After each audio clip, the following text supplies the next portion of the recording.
13 at the end in reverse. Since most people say I don't teach, I only dictate, well, here you go. Not only use the tool for the little simple things. We're gonna graph this. We're gonna push up.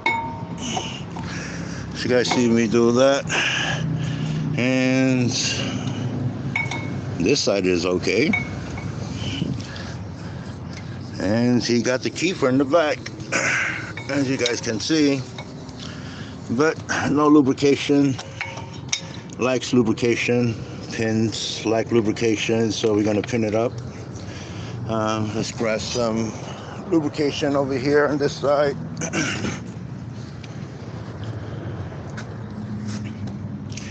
And I hope you guys can see like this. I'm gonna pull the pin out. You guys see me pull the pin out? Look how dry the pin looks. That's why it's important that we lubricate it. And not so much. It has some little grooves so that the lubrication can slide through there. And all I'm doing is just putting a coat.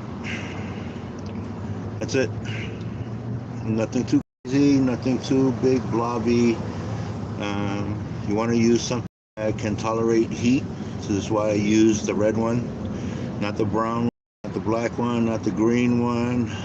Red. And you see, they have white lubrication, and we don't use that. We use the red one because these things get really hot under heavy braking condition. And you guys can see this one is the black one that they use from manufacturer. So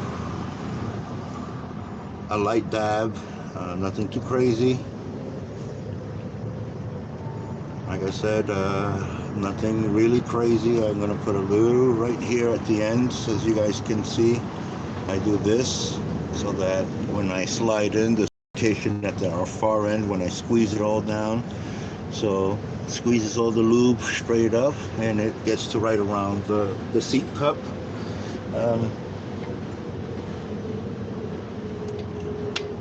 And once I hear that click, I know that it's already in. As you guys can see right there that it went in. The excess grip that I have on my finger, you guys know that I told you about lubricating this back here.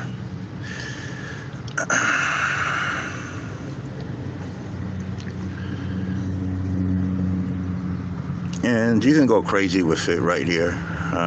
The more, I mean, it's not really blowy because it's going to squeeze and it's going to press out, and you guys are going to get like this. But you guys get to do that. On top of that, I get to go back here, the excess, just swirl it around. You guys see me swirling it around where those boot covers are going to be at. Now I can wipe my hands. Oh, you guys got gloves, or however you guys want to do it.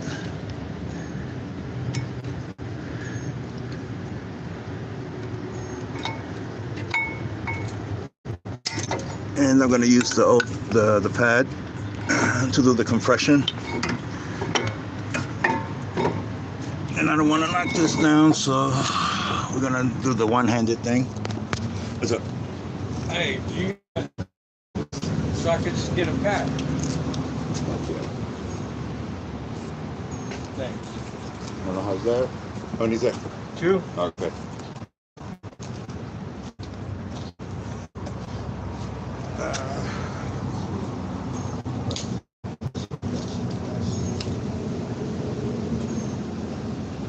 So sorry about that, guys. So now I grab my trusty press. This is for a single piston. This is a double piston, but I can still use this if you guys know how to use it properly. As you guys see, I'm all the way in and all the way to an angle. So I'm gonna push on one side, and once I get one side going, I'm gonna go to the other side and do the same thing. If you have a seat clamp, works even better. If you have one of these with the bigger stage, even better. Everyone has different type of tools. Everyone uses different type of tools. I'm not going to say one is better than the other or the other is better than the other. Whatever floats your boat and whatever does the job right is what you want. It doesn't matter about the brands. People go, oh, man, you like Snap-on, and I go, Snap-on is a good brand. It's a brand. But if you know what Snap-on is, you know that some of it is made by Blue Point. Others are made by other vendors. But it has a Snap-on name because of the Snap-on warranty. So you guys see me wipe my tool off. Always wipe your tools at the ends. Always wipe them, grease them, wipe them. So now I can put this one back. And I hope you guys are not just seeing one thing, because again, like I said, I'm sorry, I'm only showing one thing. It's kind of hard to do something with, what do you call it, one-handed.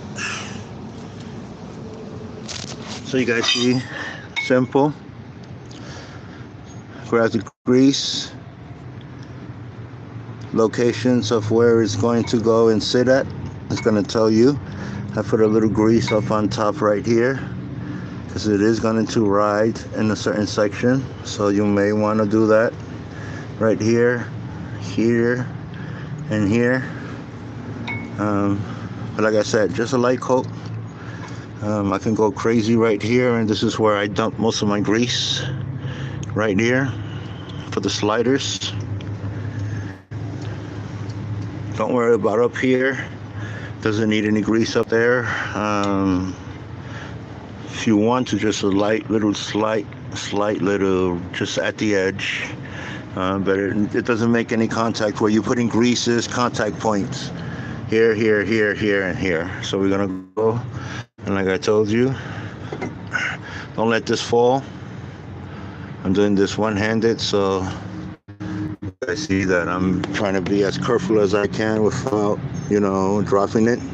Because if it drops, it will crack. That's why we use bungee cords, extension cords, or any type of metal bent in the U shape. I'm gonna put this down like this while I sit this. Hopefully this is watching this. Now we're gonna sit it. We're going to push pistons back right here. I usually put the top bolts where it came out of, bottom bolt where it came out of. And what I like to do sometimes at the end is the little excess grease only at the end, the lip part. Where all of this ride, not the thread part, just the lip part. Just clean my finger off on it. Not all of them are the same. Just some is like this, and now you can torque them down. Like I said, I use my gun because I know it already gives me the proper amount of torque. As long as I start the threads. 1.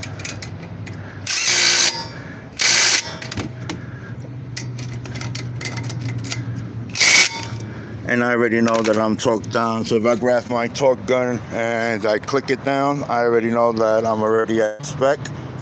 And due to that I'm right here, this is the procedure that everybody forgets to do. You guys don't see the hood open or anything, but due to that, the hood usually falls down. So let me grab pressure pliers, show you guys another little trick if I have one with me here. I thought I had it. Yeah, this is my little tool bag that I use mobilely. I had a plier with me. So it looks like I don't. So I will be able to show you the little trick very immediately.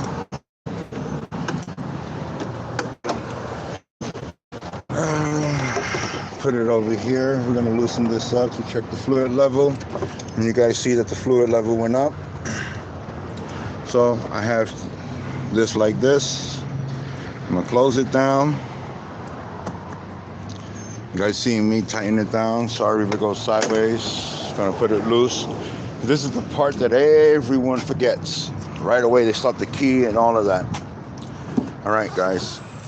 This is the simplest, and I mean the simplest. Didn't take that long for the brake job, you saw, right? Saw how quick it took me longer to jack it up with my hand tools and take the tire off by hand. Not using the gun, but after I started to use the gun to take the brake pads off, you see how quick it goes.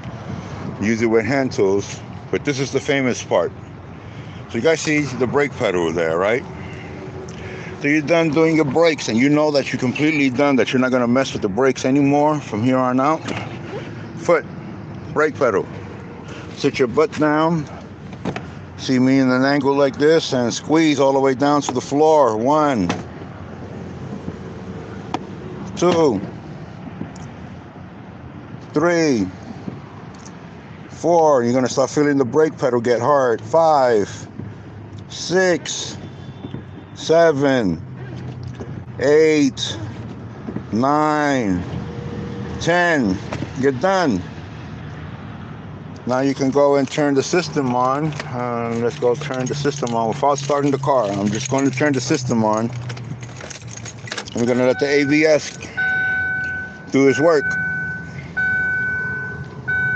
1, 2, 3, 4. We know the Christmas lights turned off. The hood is open. It's giving me signs. Wow, wow, wow, wow, wow. All the bells and whistles. Now I go off. 1, 2, 3, 4. And now I go back on. Turn the system back on again. It's like almost when you die out of fuel. You don't start the car right away. Just get the system to prime itself first. Then you go again. And then now we went 10.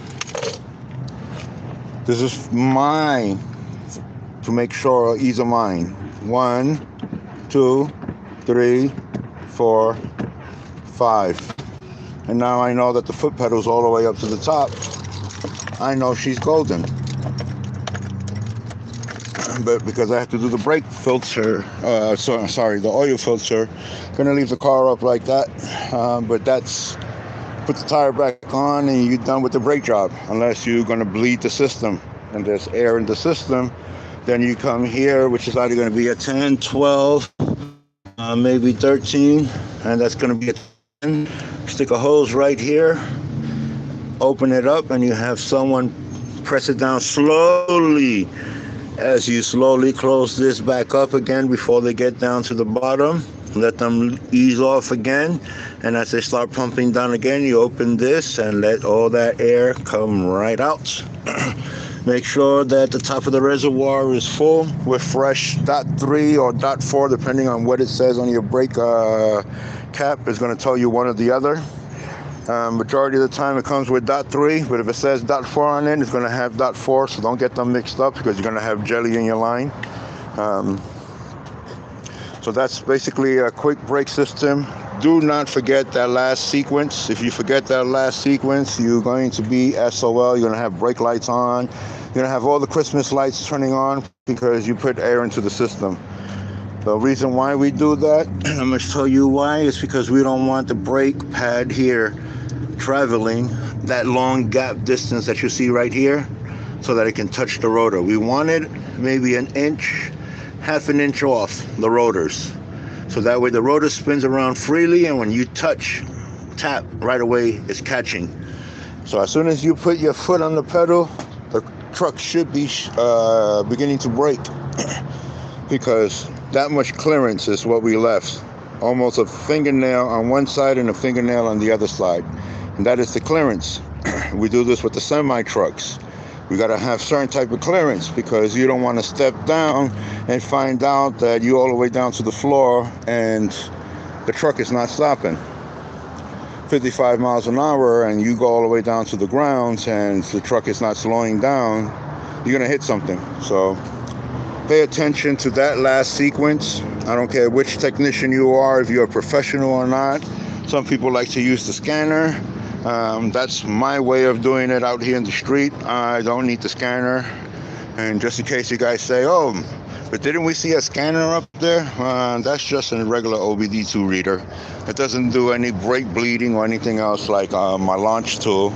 So it's just basic brake. It's not rocket science. You guys always forget that sequence right there, and this is why your customers always return with brake problems. And you guys don't know how to put the brake pads on right, and you put them in reverse, and that's why your customer comes back, or they take it to someone else and they start losing confidence in you or your mechanics if you're a shop owner like I am, because of dumb things like that. This one was done right, and that side was done wrong. That's why the brake lights are coming on. The ABS system and all of that will kick on. If any of the sensors pick up any variance that the caliper is twisted sideways for whatever reason, it's going to send a light on. Like I said, you don't see any electronic parts on it, but it's all controlled by pressure, the ABS system. So if that caliper has air in it and that bubble travels to the ABS system, you're going to replace an ABS system, or you're going to have to pay for ABS bleeding system, or service, which is a little bit more than bleeding your brakes, because now you have to do the brakes and ABS. And at $150 an hour, and you're looking at 2 hours worth of work, you're going to be paying $300 for something that you can do yourself, or could have been avoided from the beginning if you would have done it the right way. Mike with Pacific Tech, GMC Acadia 2010. Doesn't matter what vehicle you're in. If you're in the Nissan, the Ford, the GM back there, the Jeep that you see where my finger is at, the other one's the Honda back there, the other one's the GM back there. Doesn't matter what line of vehicle. You just saw me do the simple brake. That's the way you do it for all vehicles, unless you have a BMW, Mercedes, Audi, which you will need the scanner for, because you have to set certain things, or the electronic brake system, which you will need that scanner for. Anything else? This is the way you do it. It's very simple. It's very basic, and it's a simple mechanical thing. There's nothing extraordinary out of it, besides you lifting the vehicle up and taking it off. And when you put your lug nuts back on, you tighten up here, you go here, go here, you go here, you go here, you go here.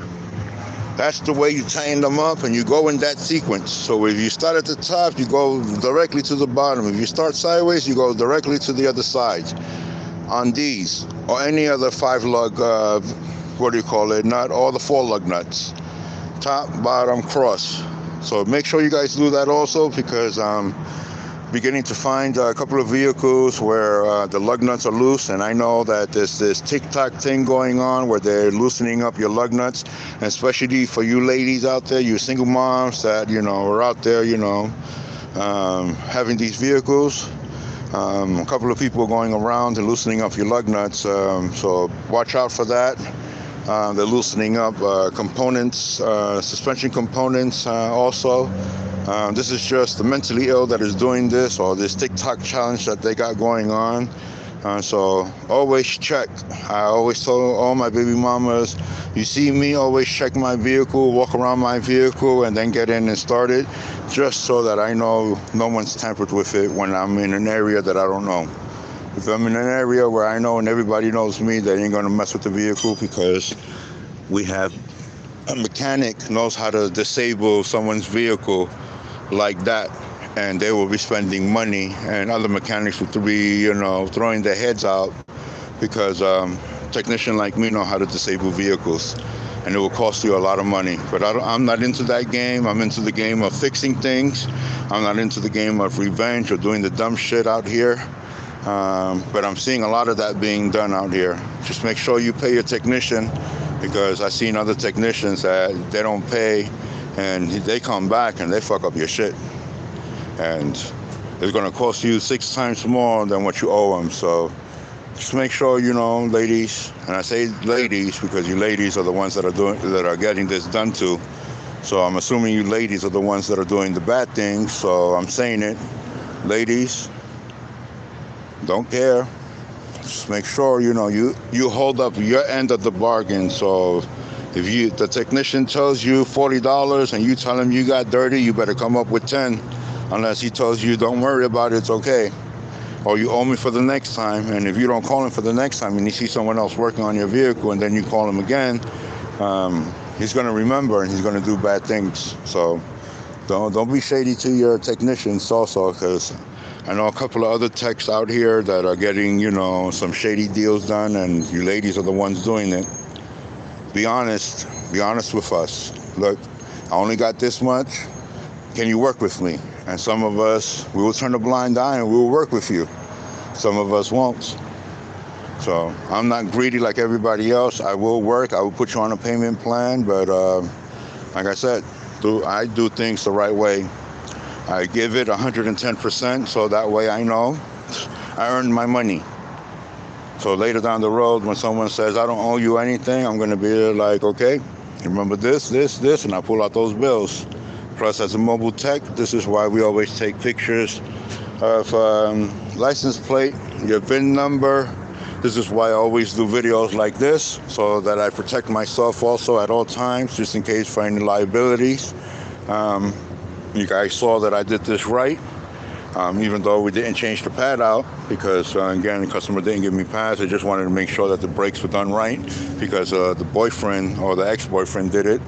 So that's the story we get run every time, my ex did it, my ex did it, my ex did it. So guys don't know how to do this. I'm teaching you guys how to do your brakes. For the ladies out there, who don't know how to do this and want to learn how to do this, again, my name is Mike. I'm the owner of Pacific Tech Mobile Service. I'm out here in Sacramento, California. I got shops up in the north area and shops in the south side. I'm going to be opening up a shop in the west side soon, and a shop up in the south side as soon as my facility is done being constructed. It's going to have about 11 bays for me to work on things. And remember, you guys know that I'm a one-man show, so I can't find technicians out here that can keep up with me. And the ones that can keep up with me, they're already making good money. So I'm trying to teach you guys how to do things. For you technicians that are going to school or learning how to do things, you guys watching videos and all of that, watching all that TikTok, Facebook, Twitter, and all that other stuff, well, guess what? Learn. This is free. I'm not charging you guys anything. YouTube is not charging you guys anything, so learn something. It's free. Education-wise, free. Did I charge you anything? No. Am I asking you guys for anything? No. I'm actually trying to help you guys. So learn, please. Ladies, you guys want to get your hands dirty? You guys want to, keep up with the fellas? Anything I can do, you can do. I was always taught that in kindergarten. So anything you can do, we can do better. Remember that. And someone always can come and teach you a thing or two, and can teach me a thing or two too. So I'm trying to help you guys. Someone taught me, I'm teaching you guys, and it's for free. So again, 2010 GMC Acadia, brake job, completely done. Now I get to put the tire on, but I'm going to the next step, and I'm gonna do a video about the oil filter, and that's the next video that I'm gonna do on this Acadia before we go to the brake thing, the brake pedal.